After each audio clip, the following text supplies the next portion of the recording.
Hello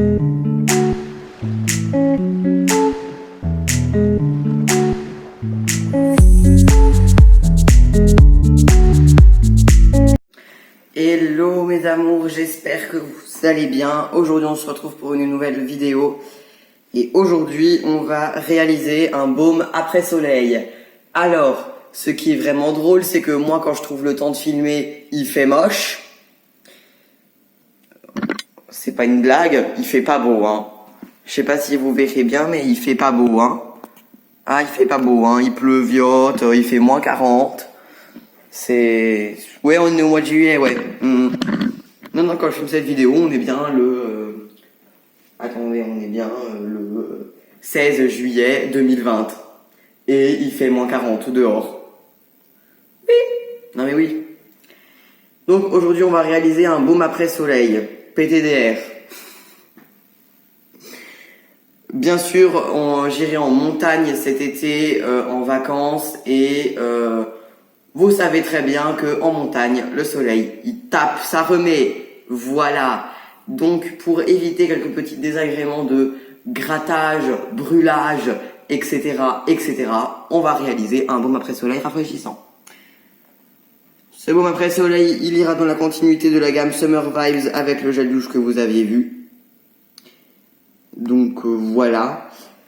Ce sera un baume, hein, un truc qui tient bien en place et assez rafraîchissant, vous allez voir comment.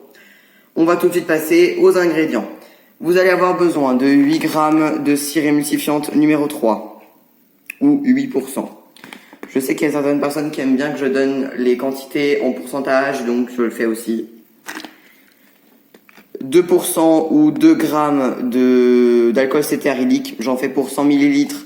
Donc c'est beaucoup plus simple pour vous de transformer ça en pourcentage. 10% de beurre de karité, ou 10 grammes comme vous voulez.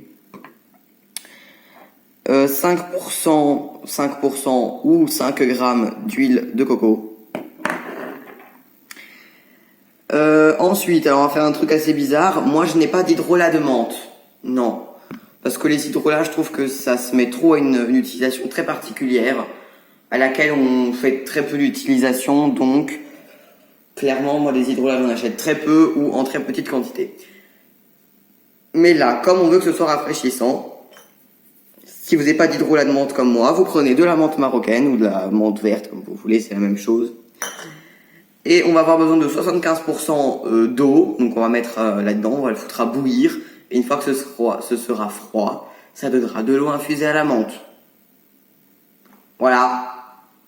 Ça fonctionnera tout autant qu'un hydrolat, c'est juste que ça coûte moins cher qu'un hydrolat. Donc là j'ai l'équivalent de 10 feuilles, environ 10 petites feuilles, donc environ 3-4 grandes feuilles de menthe dans mon petit bol. Ensuite 1 g de miel, donc moi j'ai pris du miel de Weldom. Bon du coup on voit où travaille mon père, hein, voilà, il travaille chez Weldom. Et il faisait du miel de... Ils ont des ruches au siège social de Weldom et du coup, dans le Schnorr, ils ont des abeilles, des ruches en fait sur tout le contour du machin et du coup, ils font du miel chaque année avec, donc c'est du miel Weldom.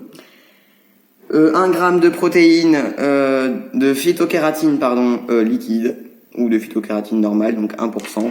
Pareil, 1% de miel. Ensuite, on va faire notre fameux mélange de fragrances vanille spectaculaire et lissé citronné. Il vous faudra 3 gouttes d'huile essence de vitamine E et 1 g de Cosgar. Je vais peser tous les ingrédients et on se retrouve tout de suite après.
Voilà mes amours, j'espère que cette vidéo vous aura plu.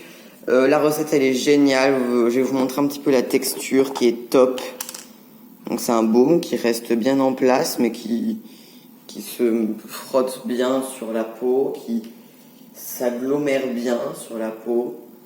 Il est légèrement rafraîchissant. C'est pas non plus un truc effet froid de malade, mais ça rafraîchit un peu et c'est bien agréable, surtout sur un coup de soleil. Donc voilà, j'espère que cette vidéo vous aura plu et moi je vous dis à très bientôt pour une nouvelle vidéo. Ciao ciao.